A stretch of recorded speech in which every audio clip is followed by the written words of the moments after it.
You know, guys, I gotta come clean. I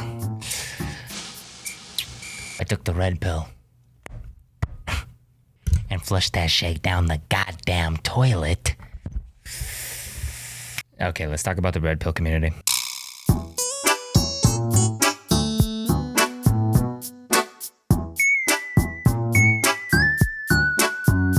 Is the red pill community wrong?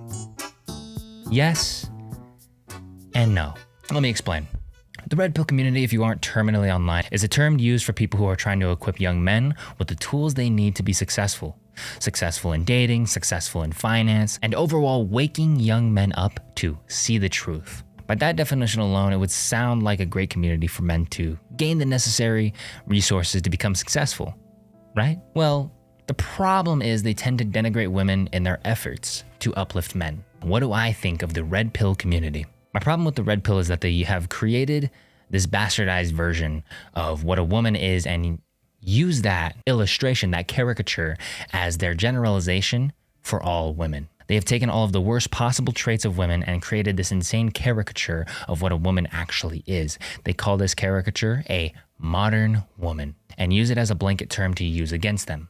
I agree that there are criticisms to have against women and how they engage in relationships with men, but you can't talk about how bad women are in relationships without also talking about how men are fucking up as well. The red pill always wants to talk about the accountability of women, but never talks about what men should also be doing to take responsibility for themselves, for their own actions. For example, the red pill to women tends to sound like this. You guys need to lower your standards.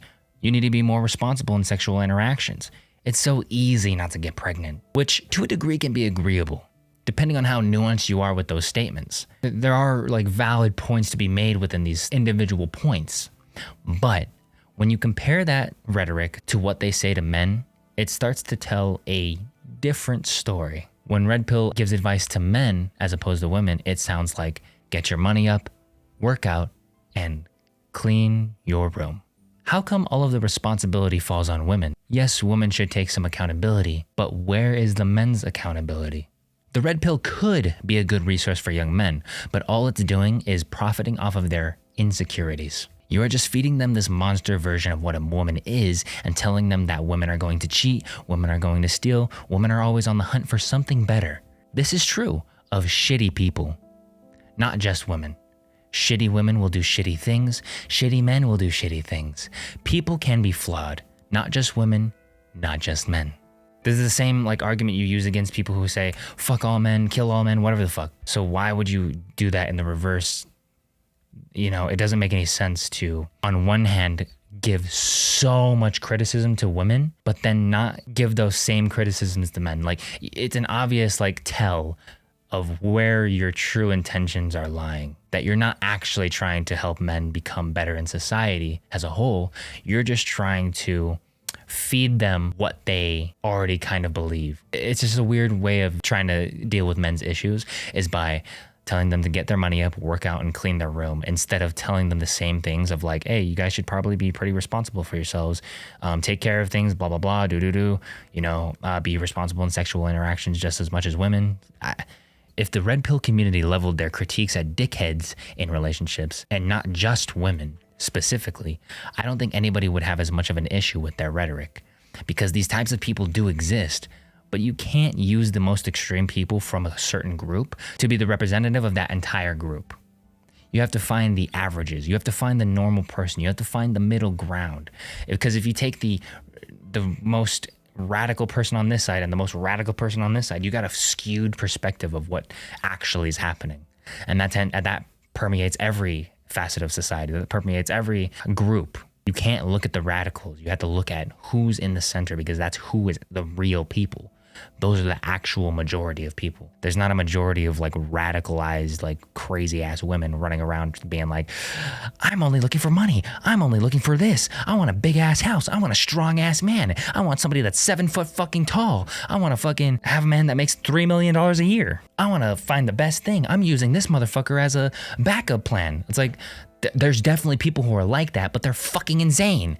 And they're insane. The reason that we even say they're insane is because they're not the normal ones. They're not the average. They're not the standard, There's a lot of people who don't act like that. So it's super weird to hard focus on the very most extreme versions of what women are instead of who they actually are. It really starts to tell people that you've never interacted with women or talked to somebody like on that level, and your only perception of women is through Twitter and like online spaces and stuff like that, which is a very bad way to engage with human beings. Is the red pill solely to blame? No. Even though the red pill community creates this concoction of toxic traits from women to use as a common enemy, that doesn't mean that they aren't speaking on some issues with a degree of truth. There can be a plethora of reasons to hate the red pill. You can disagree with the rhetoric that they use against all women. You can disagree with how they require women to take full accountability while men have no responsibility. Or, one of the reasons that I think is unfortunately true, a certain group of people who disagree with the red pill is because when they see that caricature that the red pill draws, it's a reflection. It is actually representative of who they are. Or at least a semblance of some of those traits maps onto who they are as well. Like I said earlier, I disagree with a lot of the ways that red pill operates. I disagree with probably 95% of what the red pill stands for. Probably all of what it stands for, but I can definitely extract the truth from it. Same way that I can extract the truth from the value in religion being community and, whatever. But even though they are propping up some Frankenstein version of a woman, doesn't mean that there aren't women who look similar to that illustration. I'm going to tell a story. It's something that's helped me figure out this video and actually has brought me to make this video. So here's the story. The other day I put up a post on my community tab and it was talking about my process of figuring out how to responsibly engage with particular topics that involve morality. You guys can read the particulars if you want. It was kind of vague, but regardless, a woman reached out to me to challenge me on that idea. I accepted, thinking it could be a great opportunity for me to bounce my ideas off of somebody who may disagree, give me the opportunity to truly test my thoughts. And I think that's super beneficial to who I am and what I'm trying to do. So she reached out to me on Twitter and we set up a time to have this conversation. She asked for some more context to what I was talking about and I gave it to her. The context in regards to this conversation that was going to happen isn't really important for the video, so I'm not going to include it. It'll just make it too long and boring. After I explain my point, she states, "I love how you consider other viewpoints and you're very passionate about understanding different people.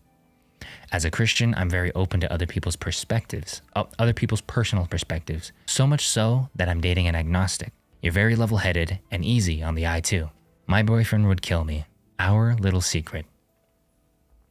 I ignored this obvious advance because I wanted to, I really wanted to just avoid that entirely. I thought like maybe me just ignoring it would give off that hint. Unfortunately, it didn't work. So what I said was, LOL, so yeah, Sunday is good. I know some of you are confused as to what the importance of this story is to the red pill and to the overall theme of this video.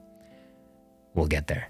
A couple days after this string of DMs, I did my first stream on YouTube, and my topic of choice was just pearly things. Just pearly things and how she's involved with the red pill, and it was a lot of red pill topics and abortion and stuff like that. So I spent the 3 hours on stream reacting to the red pill and answering questions from chat. One of the chatters that was there was the girl who I was going to be talking to later on. In chat, she was very against the red pill movement and agreed with a lot of the points I was making. After I ended stream, the girl DM'd me again. "I didn't know you have so much in common with him." I said, "So much in common with who?" She said, "Well, my boyfriend. Probably bad, right? I don't know what I'm saying. You just are similar and I find that a turn on, but I feel bad because I'm in love with him. I'm only human, but I feel bad. Any advice?" I have some advice. Not just for you, but for women in general.